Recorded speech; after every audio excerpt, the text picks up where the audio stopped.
Good evening, everyone. Buenas tardes a todos.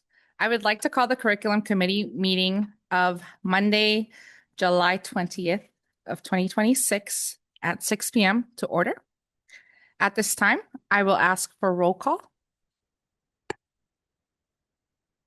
Mayra Reyes, Vania Valencia, Saúl Olivas. Amy Engel, John Simpson. Bob Helverson. thank you. The next item on the agenda is public comments. Looks like there are no public comments. Awesome. And so then I think now it would be time for John to provide us a school improvement plan.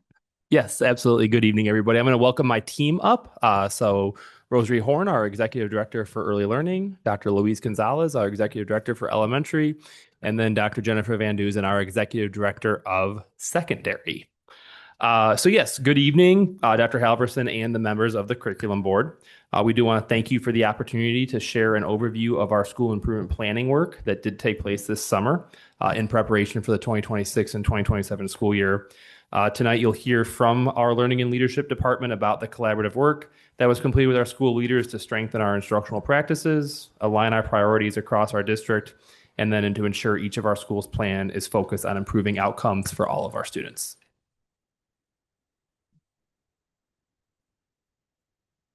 Good evening. We begin with the why. Our school improvement plans exist to drive measurable gains in student achievement and serve as a roadmap to our success. Each plan is anchored in our 3 district focus areas: literacy, numeracy, and culture of belonging. Those are our 3 pillars, and every building's plan lists a SMART goal connected to those very important priorities. This summer, we emphasize that student outcomes are everyone's responsibility. So each school site brought a team of administrators, teachers, instructional coaches, staff members to help draft the school improvement plan. Collective commitment and shared responsibility are what will help us maximize district success this school year. Template updates. What is new in the template this year? I'm so glad you asked. Well, first, under the priority teaching practice section, each building now lists a visible learning practice, pairs it with the skills students will display, and defines that as the staff focus for the year. To summarize, the priority teaching practice is now concise, comprehensible, and clearly connected to student outcomes, student behaviors. Second, we built a parent and family engagement section, so our work with the families is thoughtful, intentional, and impactful. Our schools do a great job of planning events that are well attended. They host coffee with the principal. This year, the challenge from Dr. Halverson is to enhance those partnerships. Here you can see an example of a school that has created or set a goal to create a system where parents are actively involved in problem solving, providing ongoing feedback, discussing and directly supporting cultural and academic initiatives. Schools thrive when families are meaningfully involved. Every priority teaching practice building leader selected this year is grounded in research, specifically John Hattie's visible learning work. Quick mini lesson: effect size measures how much a strategy accelerates learning. The hinge point is 0.4, and that represents 1 year's worth of growth in 1 academic school year. So typical growth for a student. Anything above that threshold accelerates learning beyond what a normal year would produce. And take a look at the practices that we've selected. Task analysis at 1.29, classroom discussion and scaffolding at 0.82, deliberate practice at 0.79. So most of the ones that we've selected are clearly above that 0.4 hinge point. We went in this direction for 3 reasons. We want all of our priority practice to be grounded in research rather than preference or hunches. We want to create a shared district-wide language for talking about instructional impact. And finally, we want to direct our limited PD and resources to practices that are proven to produce significant achievement and outcomes for students. So let's dive just a little bit deeper into the priority teaching practices. As Dr. Gonzalez stated, our priority teaching practices are rooted in the work of John Hattie's visible learning. While you'll see some priority teaching practices are repeated across several schools up on our slide, that is not copying or even honorably adopting, I promise, but it is instead very intentional selection of high impact practices. How they got to these particular teaching practices is part of the bigger picture of professional development. So let me explain. As Dr. Van Dusen will soon outline, our professional development to support high-quality school improvement planning was and will continue to be designed to support school leaders and teams as they build their capacity to execute the district's vision for school improvement. Professional development for all of our SIP teams began during our summer SIP series in June, with the first day focused on looking back in order to look ahead. Each team was reminded of the why behind school improvement planning before they were led in a reflection of their school improvement plans from the previous year. Teams were guided and supported as they reviewed their data, analyzed their academic and cultural dashboards, and examined not only the content of the plans that they wrote, but the implementation of those plans as well. They highlighted strengths and successes and identified areas in need of increased growth, with the learning leadership team encouraging them to be critical in their analysis and detailed in their reflections. As we shared the basic tenets of visible learning and assisted some teams in a root cause analysis exercise, our school leaders again took the baton and led their teams in matching numeracy, literacy, and belonging needs, keeping an eye on the key subgroups of children with disabilities and English learners, and matching those needs to priority teaching practices, using visible learning as their ruler for impact. The active participation of each team member in exercising these steps to craft their school's unique school improvement plan will pave the way for investment, accountability, and sustained progress throughout the upcoming school year. As I mentioned, our professional development to support high-quality school improvement planning was and will continue to be designed to support school leaders and teams as they build their capacity to execute the district's vision for school improvement. As we move into and throughout the upcoming school year, each executive director from the learning leadership team will walk alongside their school leaders, checking in on a regular basis to keep the focus on school improvement and helping each administrative team to reflect on their implementation and on their results. 45-day monitoring cycles will set the pace for data reviews, and the learning leadership team, in collaboration with key district leaders, will help school teams look through the lens of each subgroup in their school, again with that continued focus on the subgroup of children with disabilities and English learners. Through routinely scheduled check-ins and data monitoring cycles, each school leadership team will have the support and the tools needed to ensure their school improvement plan is a living, changing document. Each team's growing capacity to be agile and responsive to their data and the needs of their students will be the key to their school improvement success.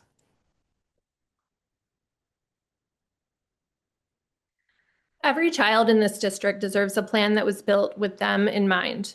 That's what this slide represents. Equity isn't a separate initiative. It's baked into how we plan from day one. This isn't about writing a separate plan for separate kids. It's about asking, as we build every SIP, does this action actually work for the students who need the most intentionality? This isn't confined to one goal area either. Every SIP across all three pillars, literacy, numeracy, and belonging, includes strong, intentional, instructional, and cultural actions to support children with disabilities and English learners. That looks like language targets with key vocabulary so students know the goal of the lesson, or explicit instruction models, I do, we do, you do, built directly into daily teaching and learning. This work doesn't happen in a silo. Our partnership with Student Services brought the SLD project into every school in status. And the photo here is from this summer's SIOP training, where secondary administrators and instructional coaches focused on the power of lesson delivery and worked directly on crafting these actions for our EL learners. So when you see this slide, the takeaway here isn't a problem to fix. It's here's who we are building this plan for, and here's proof that we're already doing it. This slide shows the cost differential between our summer SIP series in 2025 and our most recent series this past summer, 2026. The red portion of each bar represents professional development spending, the cost of the actual planning and delivery of the learning. In summer 2025, we contracted with West Ed to plan, implement, and provide professional learning for our administrators and school improvement teams at a cost of $386,500.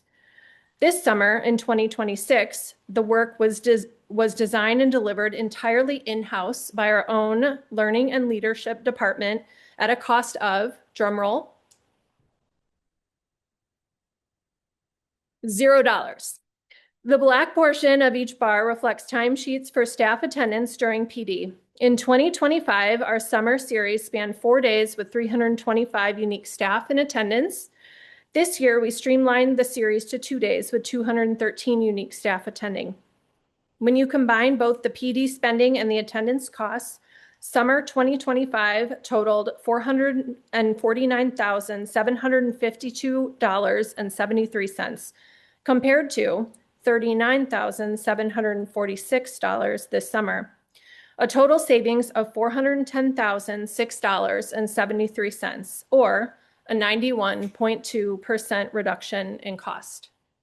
This reflects our shift towards building internal capacity within our learning and leadership department, allowing us to deliver high-quality professional learning designed specifically for our district's context, without the reliance on external consultants. So how do we know that this is working? By watching these 4 metrics closely. Instructional focus commitment, learning visits, data monitoring, and family and belonging. Every school commits to its priority teaching practice, and we monitor it through learning visits. Real classroom data on where leaders and teachers are growing. We track progress against SIP benchmarks, not just at the end of the year, but all along the way. And we're measuring belonging, not just as a feeling, but as a number that we can actually see move. Our pictures here are not stock photos. This is the work. Teams build the plan together in real time. And if these 4 indicators are moving, we're moving in the right direction together. So this slide provides us with a nice overview on our timelines and key milestones that we presented on this evening in regards to our school improvement timeline for the 26-27 school year. As you saw, the work did begin this summer with our school improvement series, again, where our principals and our district leaders analyzed our data, reflected on last year's outcomes, and then established priorities for this upcoming school year. From there, our schools will continue to refine their plans through feedback and coaching, and then the plans are presented this evening as well. Once implementation begins, the work does not stop. Throughout the year, we'll engage and conduct those 45-day monitoring checkpoints to review our student data, to assess progress toward each school's goals, to celebrate our successes, and then identify any adjustments that need to be made. In addition to those 45-day monitoring cycles, as you heard, our principals will also participate in monthly coaching check-ins as well. The process does conclude then with an end-of-the-year evaluation where we'll reflect on our outcomes and use what we've learned to begin planning for the following school year. Ultimately, when we look at this timeline, it does reflect our commitment to continuous improvement, ensuring that our school improvement is an ongoing cycle of planning, implementation, monitoring, and reflection, rather than a one-time event and a one-time created document. And again, leaning into the training and expertise of our in-house staff through this process. So on behalf of our learning and leadership team, just thank you for your time, your continued support of our schools, our principals, our teachers, and most importantly, our students. We appreciate the opportunity to share the work that's taken place this summer and then the plans for the year that ahead. We look forward to keeping the curriculum committee updated throughout the year as we monitor our progress, celebrate our successes, and continuously refine our work to improve the outcomes for every student. Thank you again, and we'd be happy to answer any questions or hear any feedback you may have. Can you just briefly describe what SIAP training is and the SLD project? Yeah, I'll turn that one over to Dr. Van Duzen. I had a feeling you'd ask, so I'm prepared. Our SIAP training is done through one of our curriculum partners through SAVAS, and it stands for Sheltered Instruction Observation Protocol. So they have a series of look-fors that coaches or educators can utilize in the classroom, but they also have some really great practices that support our English learners. And so this summer, our secondary administrators attended a professional development on those practices. And then they actually had workshop time at the end for about 90 minutes to kind of take out their school improvement plans and then utilize the practices that they had just kind of covered and then determine what would be the practices that would be the best approach needed in their school. And so they had time to kind of talk among their colleagues, but then also as school site teams, determine what would be the plan and how they would implement that.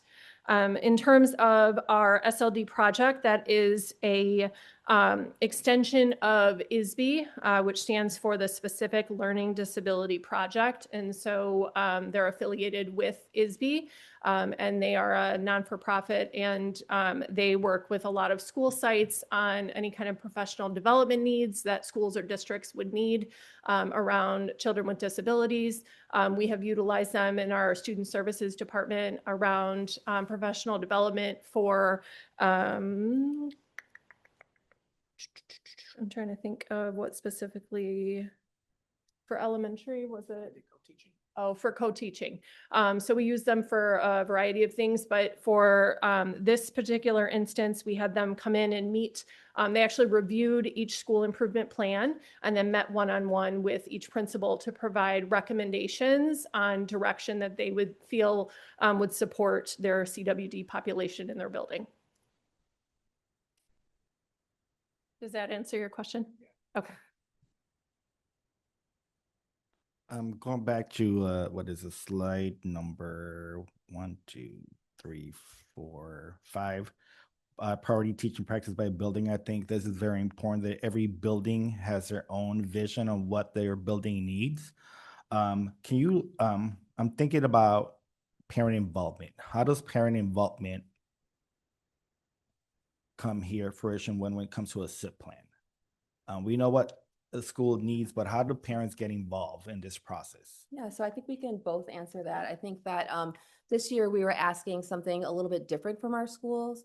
We've always looked at parent involvement as how do parents get involved in the work of the SIP, right? There's a homeschool partnership.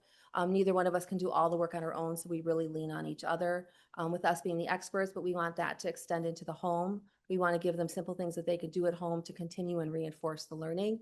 But this year we're also charging schools with the idea of what can parent and family engagement look like in a way that school or parents walk away saying, I belong here. I'm valued at this school. What I have to contribute is important.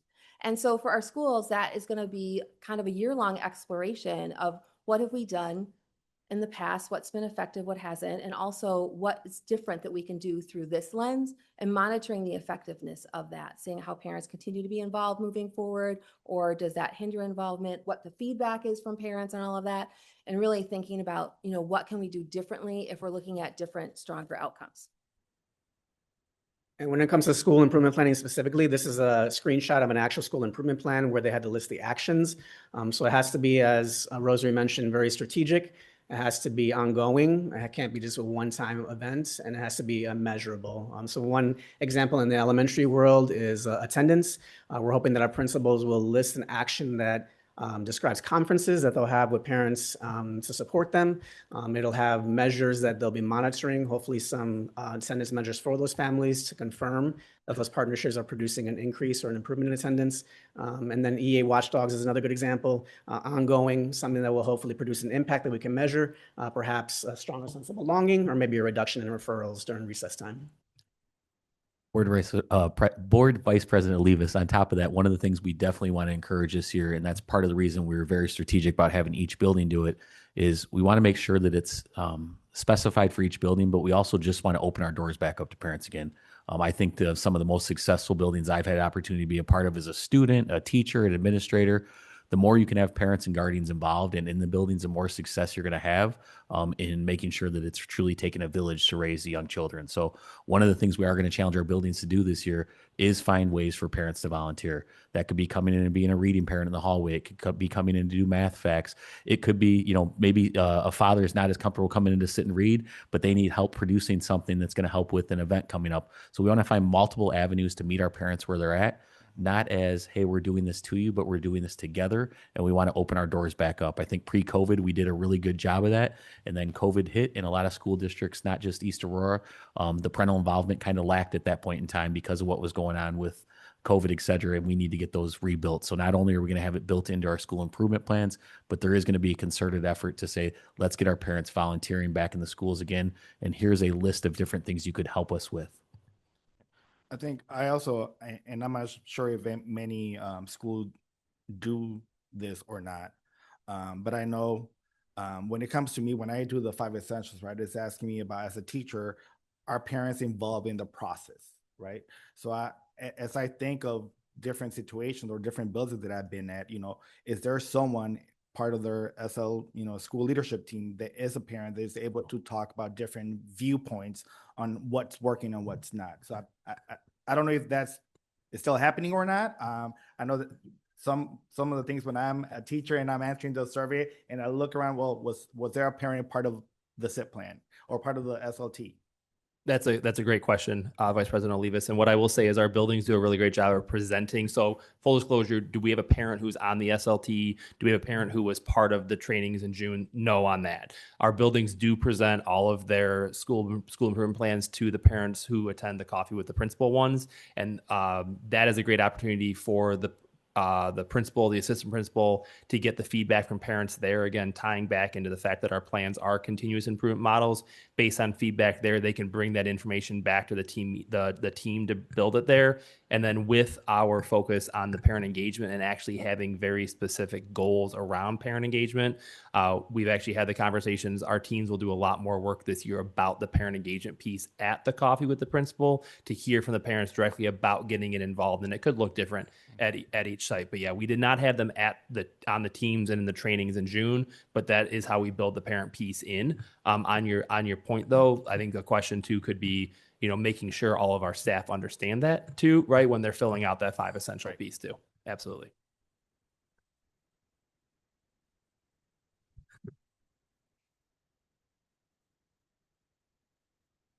Thank you.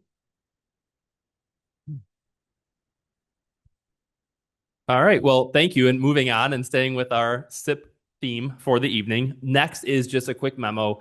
This is a memo for all of our school improvement plans currently in their finalized version for the start of the school year. And obviously, as you saw in our previous presentation, all of our schools did engage in this work over the month of June. Again, they're focused on literacy, numeracy, and the sense of belonging. And again, while our priorities are consistent across the district, it's important to stress and note that each school's plan is unique because it's built on their own data, their own student needs, and their own opportunities for growth. As a learning and leadership team, we have reviewed each plan to ensure alignment with those district expectations, our strategic plan, and then our continuous improvement framework before bringing them forward this evening. Again, these are all of the plans, and then this would go forward as an action item at full board in August, the first meeting in August. And this is just a requirement too that we have to bring them before the board and have it as an action item. So are there any questions that I would be happy to answer on the memo? That was a lot of reading.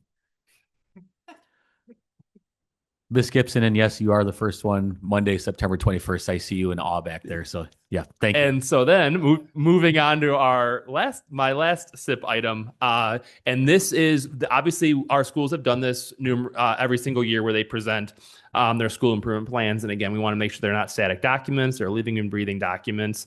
But last year we did not share this with the curriculum board or the full board, the outline and schedule. We wanted to bring it forward this evening for this school year so that you did see the order of schools that are presenting. Again, we are going to ensure that all of our schools are present between September and May. So they are done during the school year. The principals who came this evening got a chance to see it before it went out to the rest of the principals later this week. But again, this just continues our process of ensuring that we're strengthening accountability and then creating that greater transparency, as well as making sure our curriculum board has that opportunity to follow each school's improvement journey throughout the year and ensure it's not just a single point in time on July 20th, 2026. So on the last SIP item for our agenda, any questions I can answer on that one?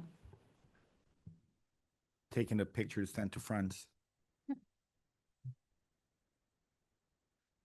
One thing I'd like to note with that is as the SIP presentations come forward at different times throughout the school year, the data that we look at could look a little bit different. So that's something I just want to make sure that as a curriculum committee we're aware of, because we might be getting our beginning of the year iReady data, or we could have our IAR data for some, but we wouldn't have it for all. But we're going to be very intentional about making sure that it's relevant data that's coming forward to the board at those periods of time. All right. Thank you very much. Okay, well, with that, I'm going to invite Dr. Vemmer to join us. Dr. Vemmer oversaw summer school this year with the support of our great coordinators, and she and I are here to reflect on our summer programming. Good evening, Dr. Halverson and members of the board. With summer school officially over at all levels, we are here sharing our summer programming review. District 131 provided summer programs across all of our grade levels. Our preschool program focused on kindergarten readiness for 4-year-olds. Students in grades K through 8 received instruction in literacy and math, including dual language programming and newcomer sections at the middle school. At the high school level, students had opportunities to both advance or recover academic credits. This slide shows our number of students registered as well as those who participated in summer school across pre-K through 8 as well as ESY. Our overall enrollment and participation numbers are similar to previous years with a shift in distribution between some of the buildings. Now that summer school is over, we will be reaching out to families for feedback as we have done in the past. We look forward to improving not only the process of registration, but increasing the number of participants next year as well. Taking a look at the high school summer program outcomes, we had 524 students receive over 1,100 credits recovered through Edgenuity. Additionally, we had 217 students now back on track for graduation. 59 students completed original credit between health and driver's education. This summer, we piloted Algebra 1 in person, and we received great, overwhelming positive feedback from our students regarding having more personalized instruction, as well as less distractions and reinforcement of concepts. All of this led to 97 students graduating this summer. Here you see our ESY data for the summer. We had a total of 114 students participate in our pre-K through high school program. We had EA pause and sensory supports incorporated at all levels to support our student engagement. In addition, students received related services such as speech therapy, social work, and occupational or physical therapy. Instruction focused on language development, SEL, motor skills for early learners, ELA, math, SEL, and social communication for elementary and middle school students, and academic, career readiness, and independent living skills for our high school and transition students. Our summer enrichment programs were hosted this year with a total of 225 students participating. This was in tandem with our summer school programming. These programs offered engaging opportunities for students in K through 8 to build athletic skills, leadership qualities, and to continue to explore their interest in science and technology. Not shown on this slide, but still related to our middle school population, the high school athletics program is currently working on how to build up student interest and skills in sports prior to them arriving at the high school. This summer is the first time that they will be hosting a small program where middle school students meet and learn from the high school coaches and other athletes. Football, wrestling, and volleyball are the activities that will occur just this week, and the high school athletic department will monitor the participation and the impact and look to potentially expand these opportunities in the future.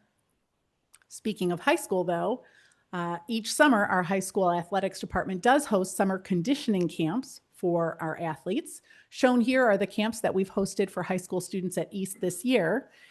Take a closer look, you'll see that it's pretty exciting. Some of our newer sports, such as boys volleyball and flag football, did have a good turnout for summer participation.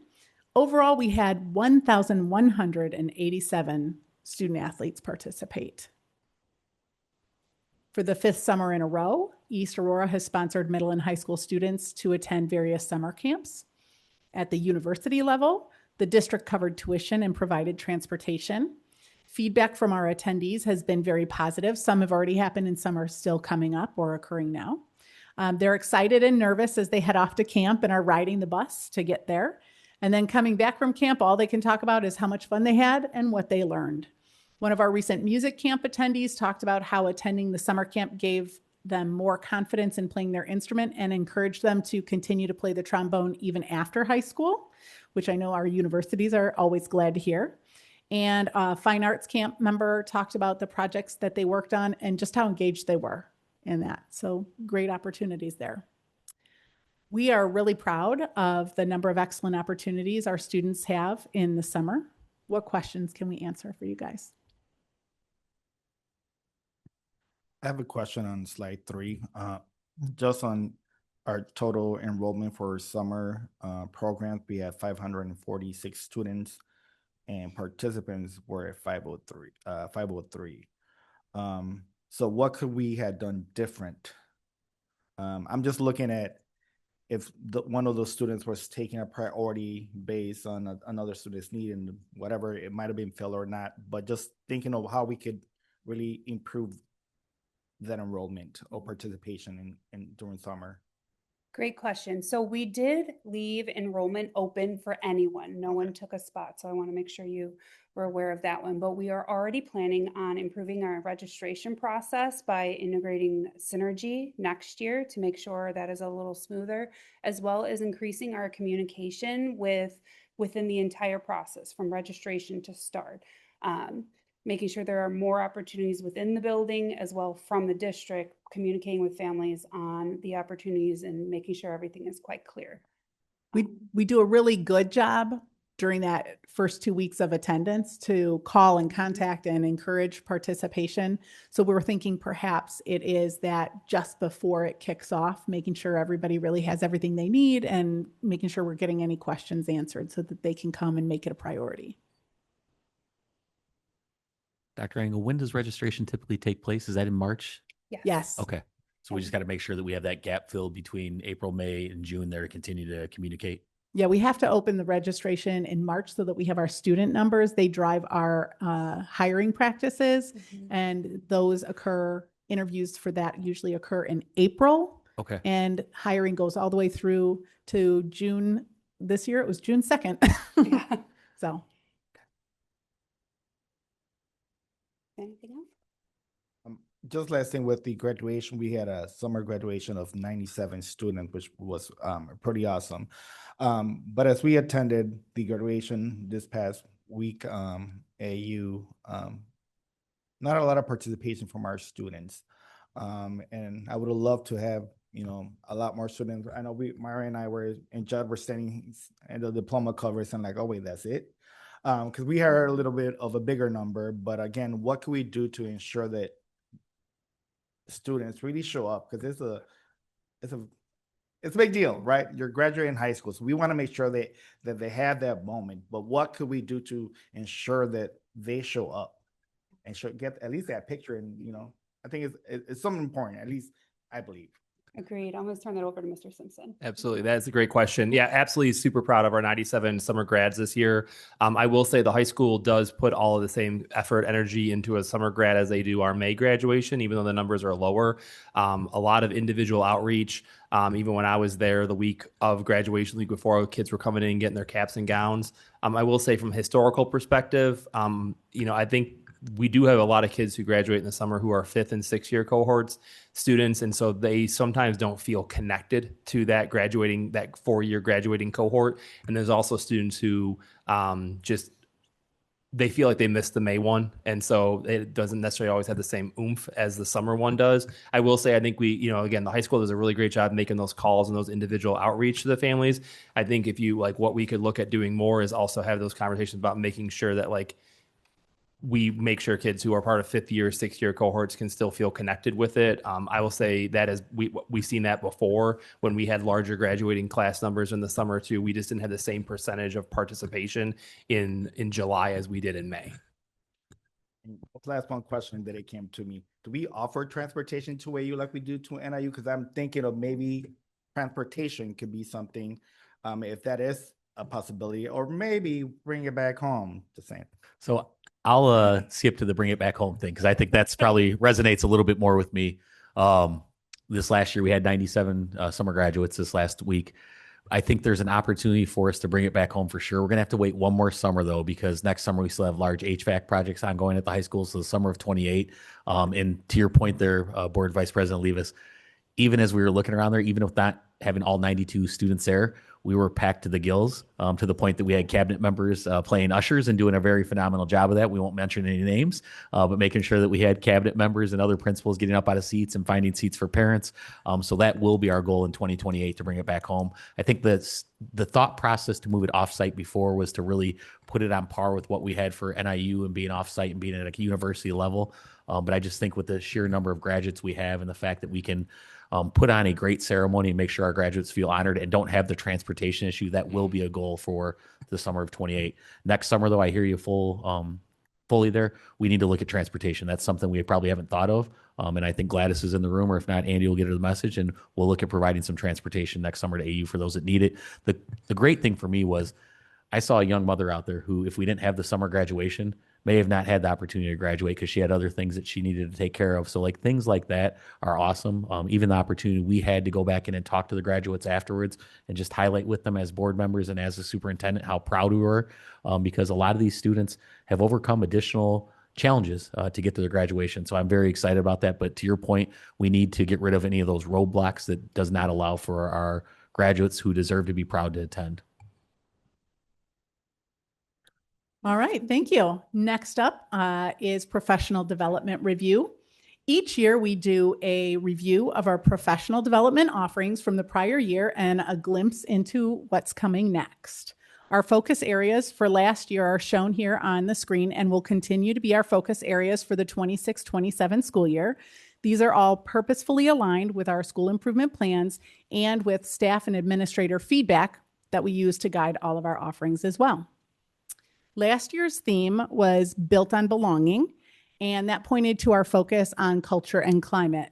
We had a multi-part professional development series focused on building relationships, another on building culturally responsive classroom environments and collaborating with others, engaging in restorative practices, and exploring implicit bias. We also started a partnership with Greater Wellbeing to do culture and climate work in 4 buildings over the year that expanded and is continuing into this upcoming year as well. So a little bit there on culture and climate, and that's continuing, like I said, moving forward.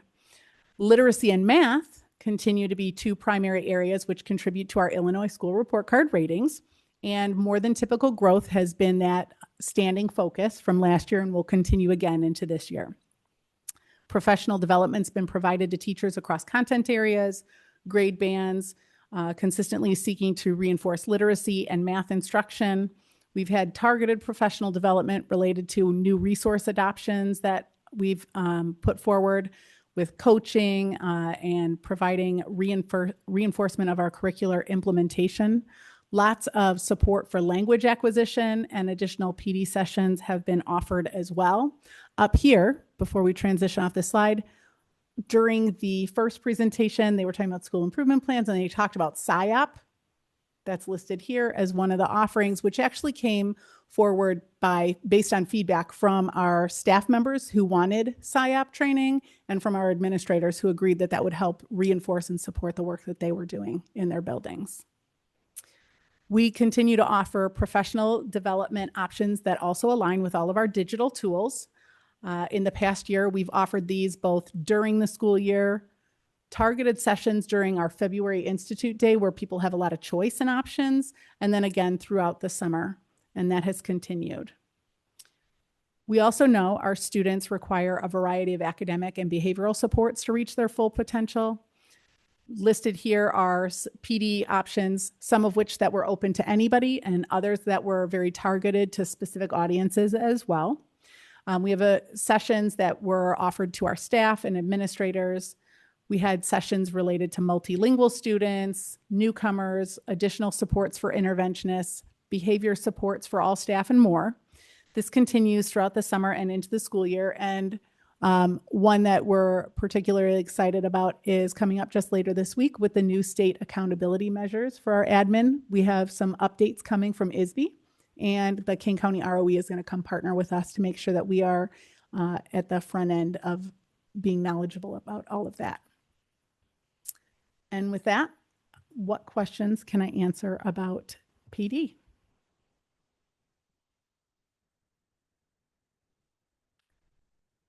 So if I guess my question is assuming that a lot of people see PD as maybe something they don't want to do, that they have to do. So what are some strategies being used to maybe encourage, change that culture around PD?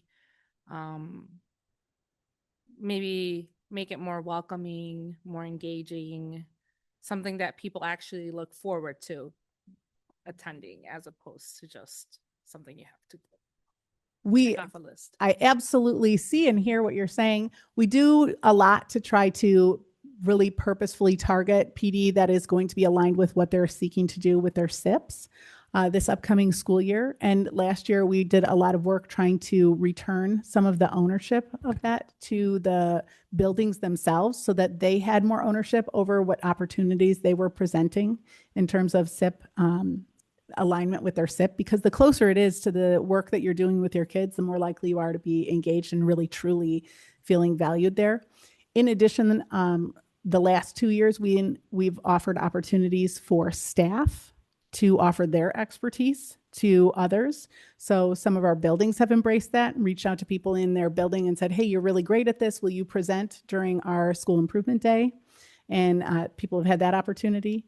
And that's how our February Institute Day was run. So when people are going to see their peers present, a lot of times they get really enthusiastic to think, oh, this is a real PD. This is one where I can actually take and use this. And there's a person, a resource I can go with right here. So those are some of the strategies.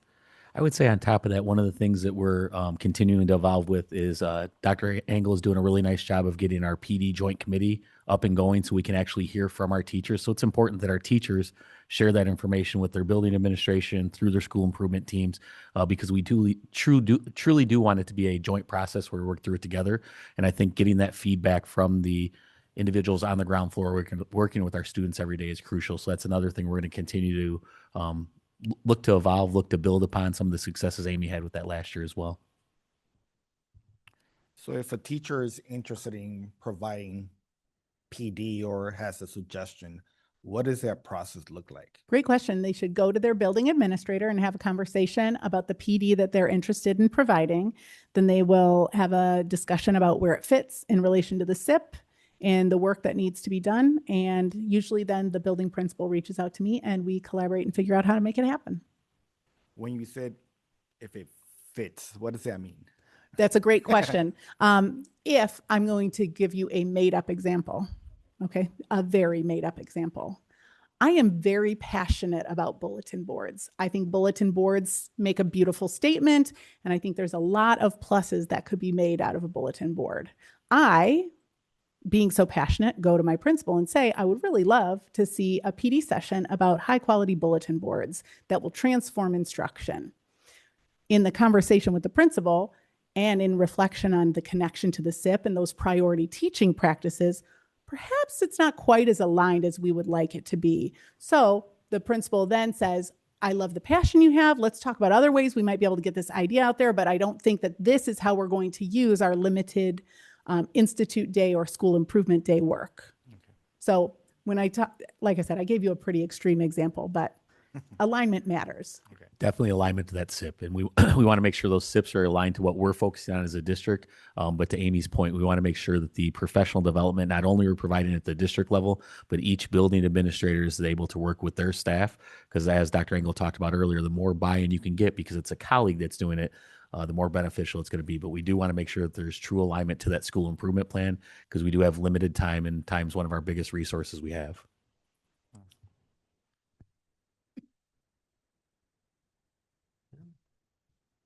All right, thank you. Next item is a disposal item. This is an early learning disposal item for broken and worn early learning furniture items, about 25 items in total.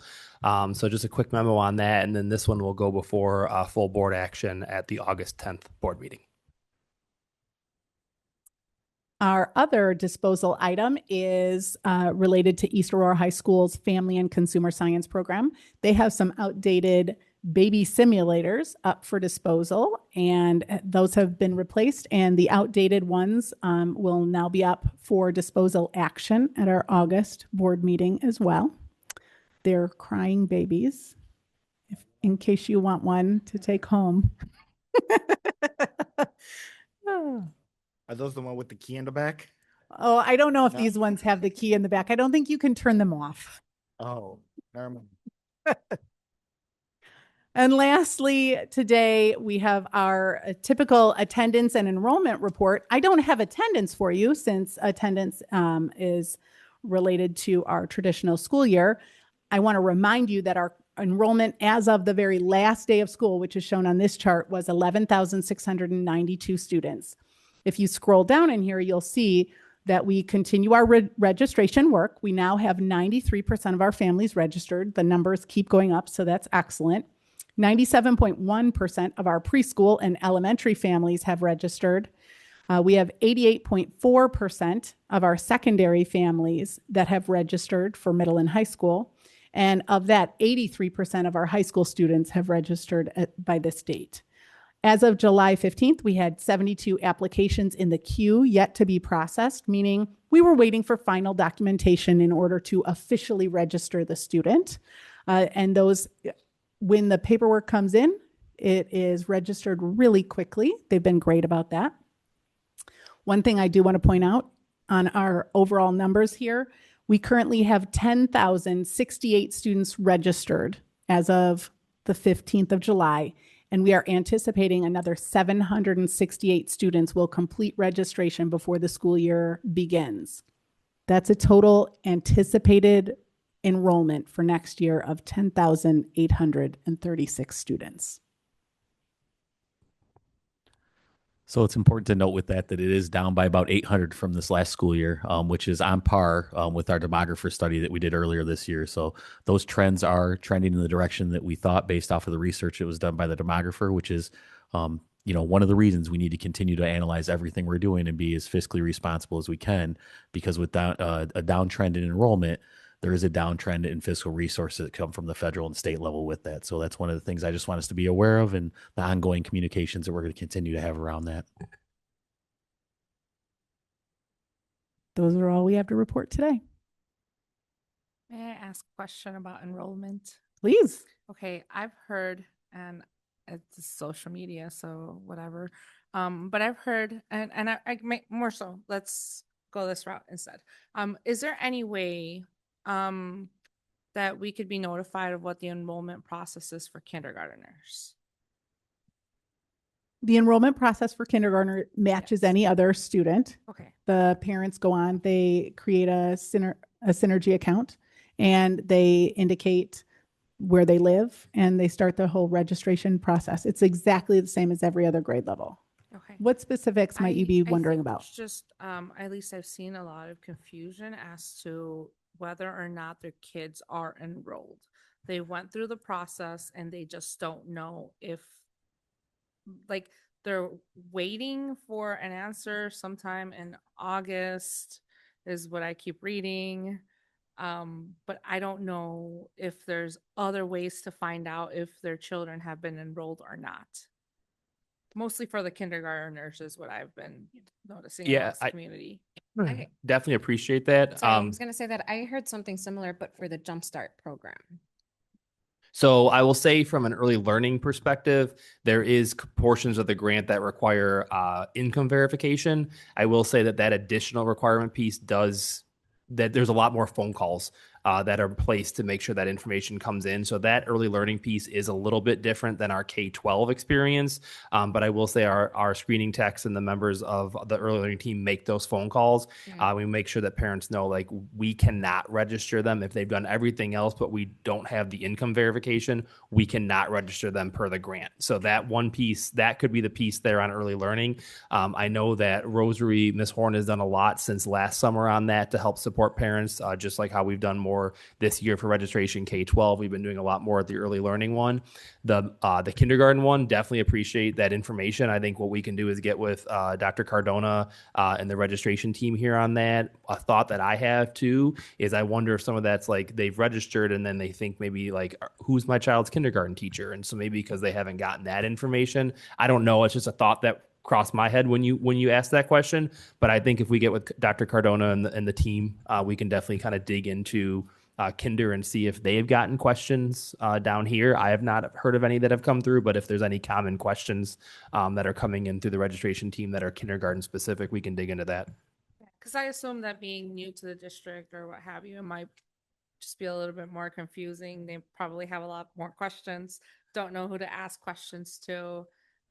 So yeah, maybe figuring out how to connect that. Absolutely. I think that's a really communication. Yeah, I think that's a really good point. And that's also something too, based on the information, the feedback we have, we can make sure we get that back to our buildings as well. Because again, we've really worked to make sure our buildings have all the information they need, because we know a lot of parents sometimes feel very comfortable, even if it's their first time, maybe going to their neighborhood school, right, to get that information. Paula, did you have anything you wanted to chime in on that?